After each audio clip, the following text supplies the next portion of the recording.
आज की audio book summary rich dad poor dad popular series का एक हिस्सा है और जाहिर सी बात है कि इस बुक के राइटर भी हैं रॉबर्ट कियोसाकी। और अगर आप अपनी जॉब क्विट करना चाहते हैं और एक बिजनेसमैन बनना चाहते हैं तो फिर आज की ऑडियो बुक समरी आपके लिए ही है।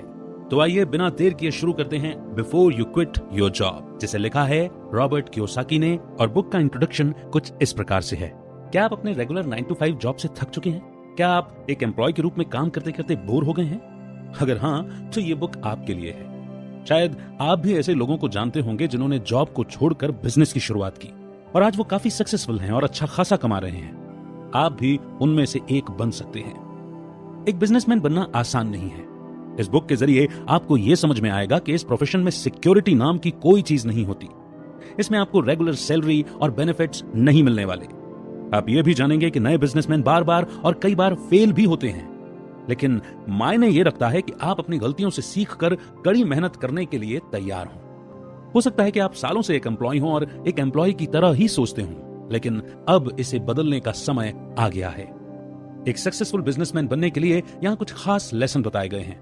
आइए एक एक करके उन्हें समझते हैं। Lesson number 1, what is the difference between an entrepreneur and an employee? Rich dad poor dad एक बहुत ही मशहूर बुक है।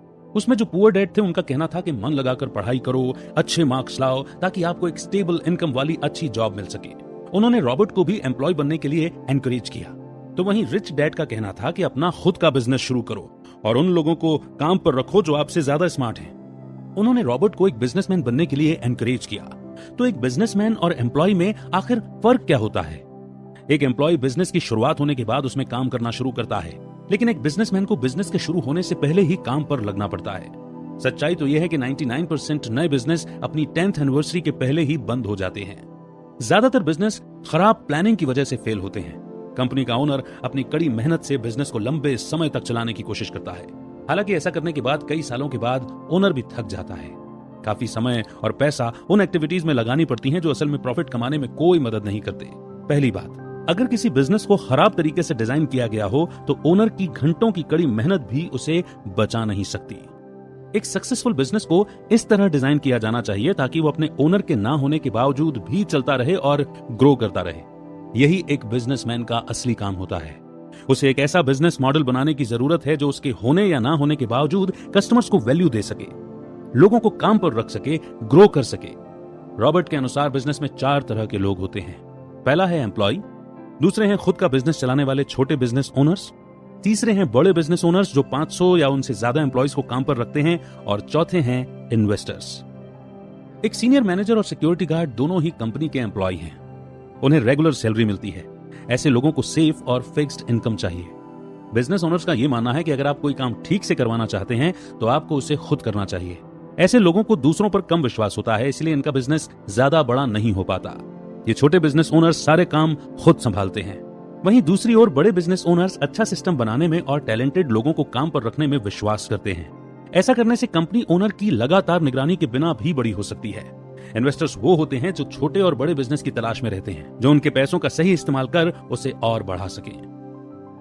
Lesson number 2, learn how to turn bad luck into good luck. ये चैप्टर अपनी गलतियों से सीखने के बारे में है। आपको फेलियर को या अपनी गलतियों को बैड लक के रूप में नहीं देखना चाहिए। आपको उन्हें अपने बिजनेस को और खुद को ज्यादा जानने के मौकों के रूप में देखना चाहिए। गलतियां स्टॉप सिग्नल्स की तरह होती हैं। ये वार्निंग साइन के जैसे हैं, जिसका मतलब है कि आपको रुककर सोचने की जरूरत है। यानी आप कहीं न कहीं भूल कर रहे हैं और आपको उस भूल का पता लगाने की जरूरत है। ये हमें कुछ नया सीखने का मौका देती हैं। इसलिए अगर अगली बार आप फेल होते हैं तो निराश मत होइए। आपको बस रुककर सोचने की जरूरत है। आपको गुस्सा और दोष देने की फीलिंग्स को साइड में रखना होगा। अपना नजरिया बदलें और इस बात को एक्सेप्ट करें कि फेल होना बुरा नहीं है।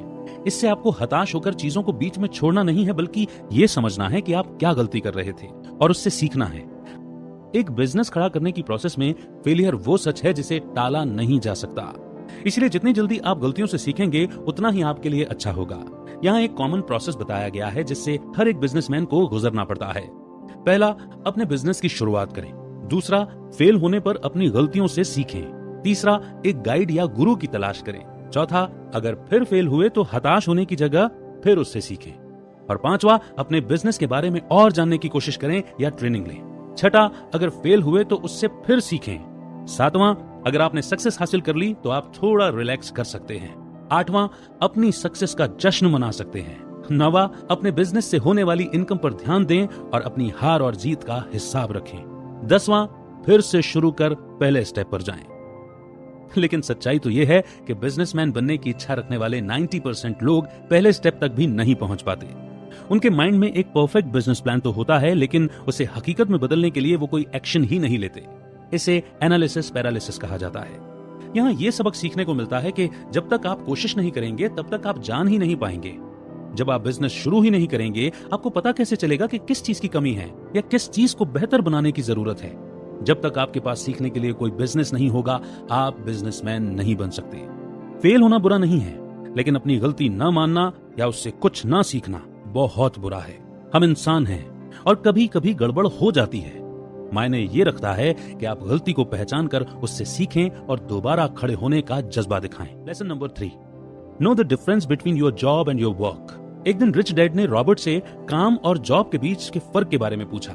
सवाल सुनकर रॉबर्ट कंफ्यूज हो गए और उन्होंने कहा, क्या आप एक ही चीज का जिक्र नहीं कर रहे हैं? जॉब का मतलब ही काम होता है ना? रिच डैड मुस्कुराने लगे और कहा, नहीं, दोनों में फर्क है। जॉब वो है जिसके लिए आपको पैसे दिए जाते हैं, लेकिन आपको काम के बदले हमेशा पैसे नहीं मिलते।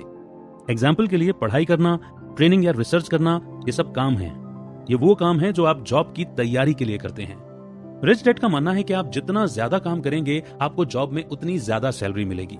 जो लोग पढ़ते नहीं, ट्रेनिंग नहीं लेते या रिसर्च नहीं करते, उन्हें जॉब में कम पैसे मिलते हैं। ये बात हर जगह लागू होती है, फिर चाहे आप बिजनेसमैन हो या एक एम्प्लॉय।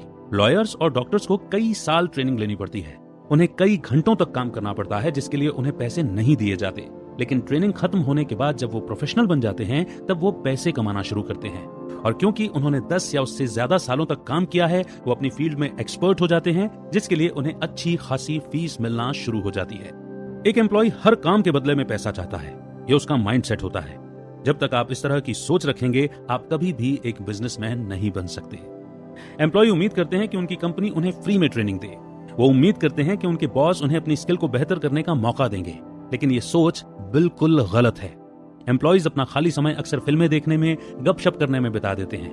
वो अपने फ्री टाइम को कुछ सीखने के लिए यूज नहीं करते। कोई भी आपको एक्स्ट्रा काम के लिए पैसे नहीं देगा, लेकिन इसका फायदा आपको बाद में होगा। अगर आप खुद की नॉलेज बढ़ाएंगे तो आपके पास पैसा कमाने के ज्यादा मौके होंगे। अब आप प्रोफेशनल एथलीट्स को ही ले लीजिए। उन्होंने कई सालों तक फ्री में काम किया। उन्होंने कम उम्र से ही ट्रेनिंग लेना शुरू किया।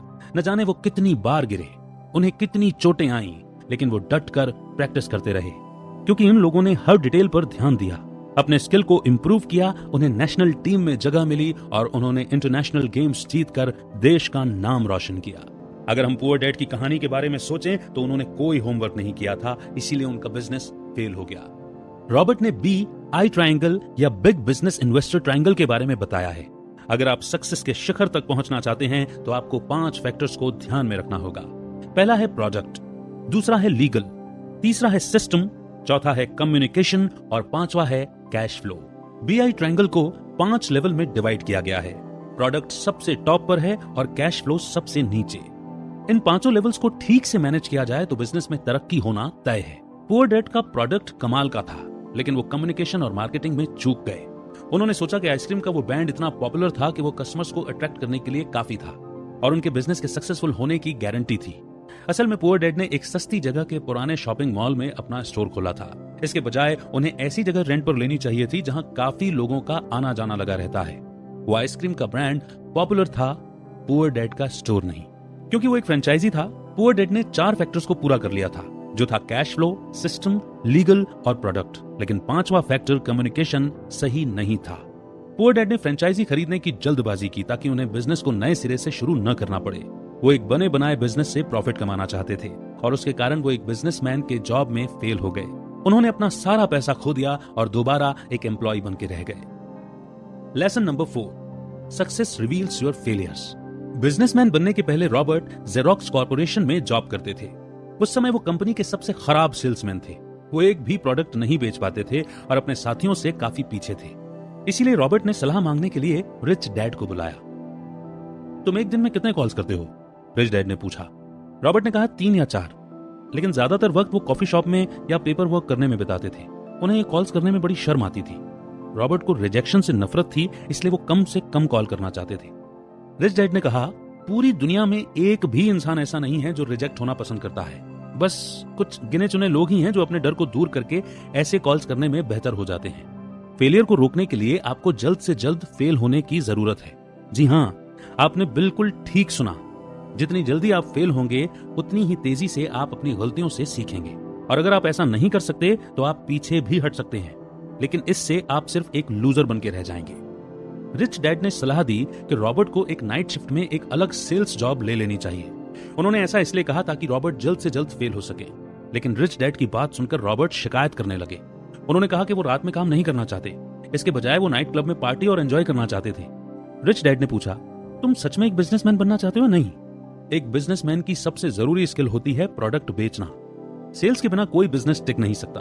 अगर आप एक प्रोडक्ट भी नहीं बेच सकते तब आपके लिए एक एम्प्लॉय का रोल ही परफेक्ट है। इसीलिए रॉबर्ट ने फिर से कोशिश की, लेकिन लोगों ने उन्हें फिर रिजेक्ट कर दिया। वो हमेशा कहते, सॉरी, इसमें हमें कोई इंटरेस्ट नहीं है, या अगर तुम यहां से नहीं गए तो मैं फौरन पुलिस को फोन कर दूंगा।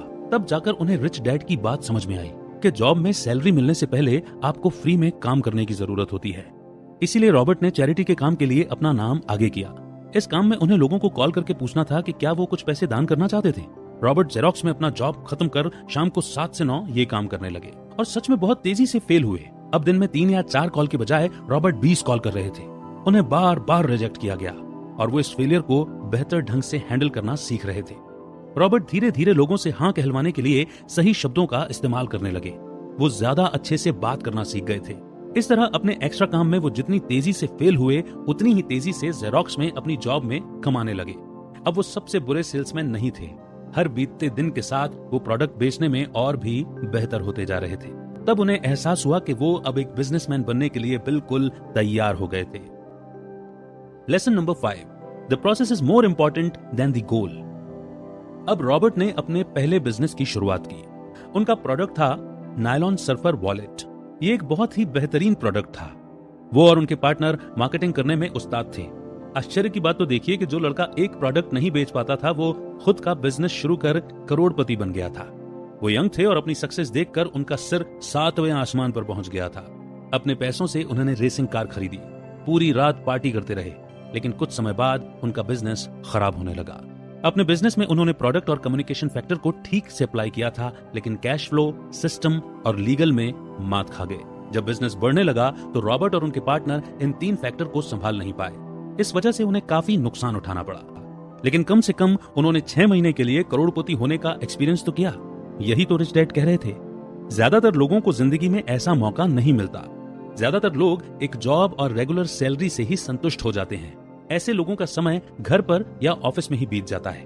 रिच डैड ने सिर्फ पैसे या बड़े बंगले और महंगी गाड़ियों के लिए बिजनेस करने का फैसला नहीं किया था। उन्होंने इसे एडवेंचर के लिए किया था।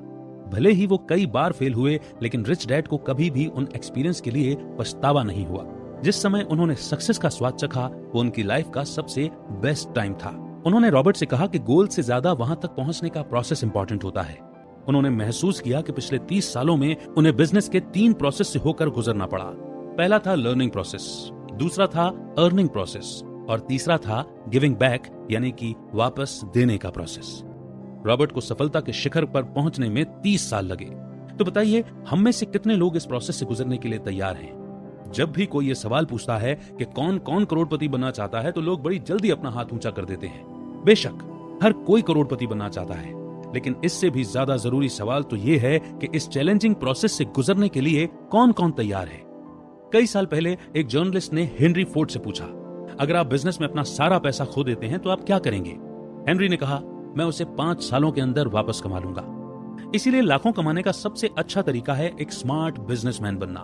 अमीर होने से ज्यादा जरूरी है स्मार्ट होना। आप हमेशा पैसा कमाते रहेंगे, बिल्कुल हेनरी फोर्ड की तरह। तो दोस्तों, इसी के साथ ये audio book summary before you quit your job यहीं पर खत्म होती है, लेकिन एक बेहतरीन कंक्लूजन हमें देती है। तो इस ऑडियो बुक समरी में आपने एक एम्प्लॉय और एक बिजनेसमैन के बीच के फर्क के बारे में जाना। अगर आप सच में एक बिजनेस की शुरुआत करना चाहते हैं तो आपको रिस्क लेने के लिए तैयार रहना होगा। बिजनेसमैन को मंथली सैलरी नहीं मिलती। कोई प्रॉफिट होने से पहले आपको खुद रेंट, इंटरनेट, सबका खर्च भी उठाना होगा। आपने ये भी समझा कि बिजनेस शुरू करने के प्रोसेस में हम कई बार फेल होते हैं। लेकिन जितनी जल्दी आप अपनी गलतियों को पहचान लेंगे उतनी ही जल्दी आप उसका हल भी ढूंढ सकते हैं। फेलियर इस प्रोसेस का हिस्सा है। जब तक आप कोशिश नहीं करेंगे तब तक आपको पता नहीं चलेगा। बिजनेस के बारे में जानने का सबसे अच्छा तरीका है उसे रियल में एक्सपीरियंस करना। आपने जॉब और वर्क के बीच के फर्क को भी समझा। एक बिजनेस की शुरुआत में बिजनेसमैन बहुत सारे काम फ्री में करते हैं। कभी कभी उन्हें प्रॉफिट कमाने के लिए लंबे समय तक इंतजार करना पड़ता है, लेकिन याद रखें कि अगर आप डटकर काम करते रहे, सीखते रहे और खुद को इम्प्रूव करते रहे तो आपको उसका बहुत अच्छा रिजल्ट मिलेगा। बिजनेसमैन का मतलब एक सेलिब्रिटी होना, एक बंगला या लग्जरी कार खरीदना नहीं होता। बिजनेसमैन होने का मतलब है एक पर्पस होना और चीजों को अपनी तरीके से करने की फ्रीडम होना। अगर आपके पास एक खास पर्पस है जो आपकी इच्छाओं से भी बड़ा है तो आप एक्स्ट्राऑर्डिनरी सक्सेस हासिल करेंगे। तो दोस्तों, उम्मीद करते हैं कि आज की ऑडियो बुक समरी आपको बेहद पसंद आई होगी। कमेंट सेक्शन में अपना फीडबैक देकर के आप अपनी राय जाहिर करें और हमारी हौसला अफजाई भी करें। बहुत जल्द एक नई ऑडियो बुक समरी लेकर के आपके बीच में फिर से हाजिर होंगे। रखिए अपना बेहतर ख्याल। जय हिंद, जय भारत।